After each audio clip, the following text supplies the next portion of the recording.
The super laser's cover was Project Celestial Power.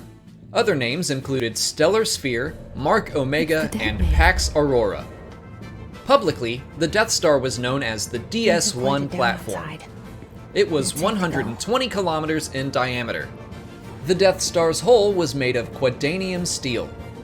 Power was supplied to the station and super laser by numerous hypermatter reactors. It was armed with 15,000 turbo laser batteries. 768 tractor beams were spread across the equatorial trench. The Millennium Falcon was pulled into docking bay 327, so there were at least that many docking bays. The station was made up of 357 internal levels. Turbo lifts carried personnel between those levels and could move both vertically and horizontally. Although it was never shown, the first Death Star had a throne room for the Emperor just as the second did. The Death Star had a bar. A former Imperial lamented its poor lack of drink choices. The garbage chutes were able to identify waste and direct trash accordingly. Luke and company wound up in recyclables thanks to their stormtrooper army. The creature that lurked in that trash compactor was called a Dianoga. It's currently unknown how it got there, but it's possible the Empire used the creatures to help break down garbage. Grilled Dianoga was a breakfast dish served at Maz Kanata's castle. Although it's never seen used in the film, the Death Star does have a hyperdrive. I would be very interested to see what moving something of that size through hyperspace would look like on screen. An emergency air dump guarded against any biological attacks in the air filtration system. There was a water recycling facility that generated artificial humidity for the entire station. Detention Area AA-23 was reserved for political prisoners such as Leia Organa.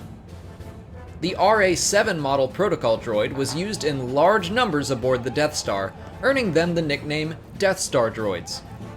MSE-6 droids, also called mouse droids, were utilized to clean the floors, make basic repairs, carry messages, and guide troops to their posts. The Death Star carried over 2 million personnel of various combat abilities. 342,953 of them were members of the Imperial Navy or Army. 25,984 of them were stormtroopers.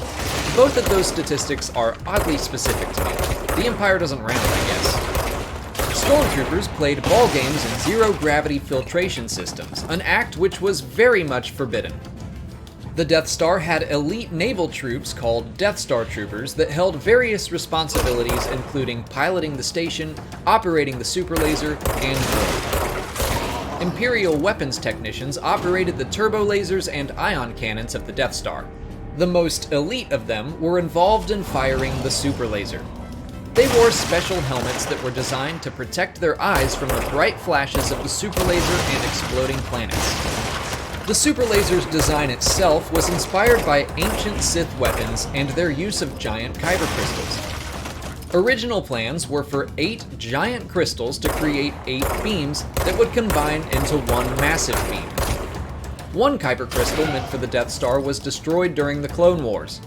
A second was destroyed about 5 years prior to the Battle of Yavin. Large kyber crystals were rumored to decorate the various Jedi temples spread throughout the galaxy. The Death Star's super laser design was adapted to allow for vast arrays of smaller crystals to be used in place of large ones. Kyber crystals were harvested from planets like Ilum and Starkiller Base, which may have actually been the same planet. The chief researcher behind the super laser was Galen Erso. Erso believed his work was to use kyber crystals to provide inexpensive energy to developing worlds. When he learned that the Empire was attempting to weaponize his work, he fled the Empire, delaying the project for years. After the loss of Erso, Director Krennic received a demotion, and Moff Tarkin was assigned to oversee the rest of the project.